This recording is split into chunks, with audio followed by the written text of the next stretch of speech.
Hello friends, मैं हिमा गुप्ता। और आपको याद होगा मैंने आपको लास्ट वीक कॉपर के बारे में बताया था। हालांकि मैंने देखा कि बहुत सारे चैनल्स और जो भी फंडामेंटल भी न्यूज़ आ रही थी सारी कॉपर को लेके पॉजिटिव ही थी। और यहाँ पे एक जो टारगेट निकल के आ रहा था कॉपर का 1400 से 1500 रुपये का आ रहा था।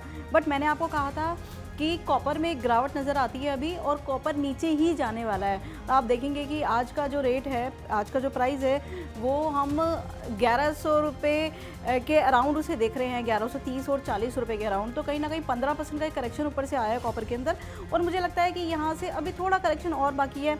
मैंने आपको एक डेट भी मेंशन की थी कि 20 से 25 तारीख के बीच में, 20 फरवरी से 25 फरवरी के बीच में अगेन हम कॉपर को डाउन ही देखेंगे। मतलब कोई बाइंग इस रेट पे बनती नहीं है अभी, क्योंकि जैसा कि आपको पता ही है कि मैं कहीं ना कहीं एस्ट्रो साइकिल की बात करती हूँ, मैं प्लैनेट्स भी मॉनिटर करती हूँ फंडामेंटल टेक्निकल के साथ साथ, और वो भी एक डायरेक्शन बताते हैं, एक ट्रेंड बताते हैं। जैसे कि आपको मैंने पहले भी बताया था कि कॉपर के लिए मार्स का एक मूवमेंट बहुत ज़रूरी होता है, उसको हम देखते हैं। साथ में मरकरी का मूवमेंट भी बहुत ज़रूरी होता है, उसको भी हम देखते हैं। सैटर्न और मार्स की पोजीशन और कॉम्बिनेशन से भी कॉपर का काफ़ी आइडिया लगता है कि बाज़ार में क्या मूवमेंट आने वाली है।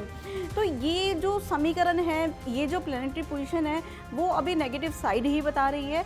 अब मुझे लगता है कि देखिए कई बार क्या होता है कि फंडामेंटल के अंगेंस्ट चलता है एस्ट्रोलॉजी मार्केट, कभी कभी ऐसा होता है।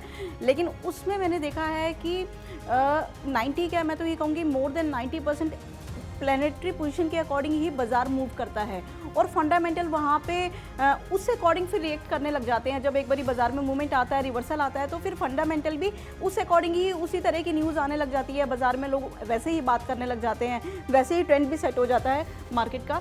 तो मुझे ऐसा लगता है अब कि अभी कॉपर में यहाँ पे मुझे डाउन ही आता हुआ नज़र आ रहा है कॉपर। और जहाँ तक मुझे लगता है कि 1100 का लेवल भी ब्रेक होना चाहिए, क्योंकि आगे आने वाला एक वीक भी मुझे यहाँ पे नेगेटिव ही दिखाई दे रहा है।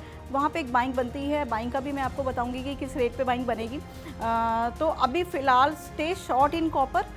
फ्रेश बायर्स के लिए बहुत अच्छा टाइम है, बट थोड़ा सा वेट करें। जो लोग फंसे हुए हैं, अगर एवरेज कर सकते हैं तो एवरेज के लिए भी अभी वेट करें, और अगर निकलना चाहते हैं तो निकल भी सकते हैं। वैसे तो देखिए मूवमेंट आने से पहले ही मैं आपको इन्फॉर्म कर देती हूँ कि बाज़ार में क्या होने वाला है। लेकिन बहुत बारी ऐसा भी होता है कि वीडियो थोड़ी डिले मिलती है, या आप लोग लेट देखते हो तो मिस हो जाते हैं रेट। क्योंकि आपको पता ही है कि मैं शॉर्ट टर्म वीडियो ज़्यादा बनाती हूँ, 2 4 5 दिन 10 15 दिन के ट्रेंड की ज़्यादा बात करती हूँ, तो उसका रेलिवेंस थोड़े दिन बाद ख़त्म हो जाता है। तो इसलिए आप कोशिश करिए कि जैसी ही वीडियो आती है तो आप तुरंत ही उसे देखें, जिससे कि आप अपने ट्रेड का डिसीजन ले सकें। Thank you. देखिए इंडिया डेली 24/7 अब आपके स्मार्ट टीवी पर। इंडिया डेली मौजूद है सभी डिजिटल प्लेटफॉर्म पर लाइव और लगातार। इंडिया डेली 24/7 हर दिन राष्ट्र को समर्पित।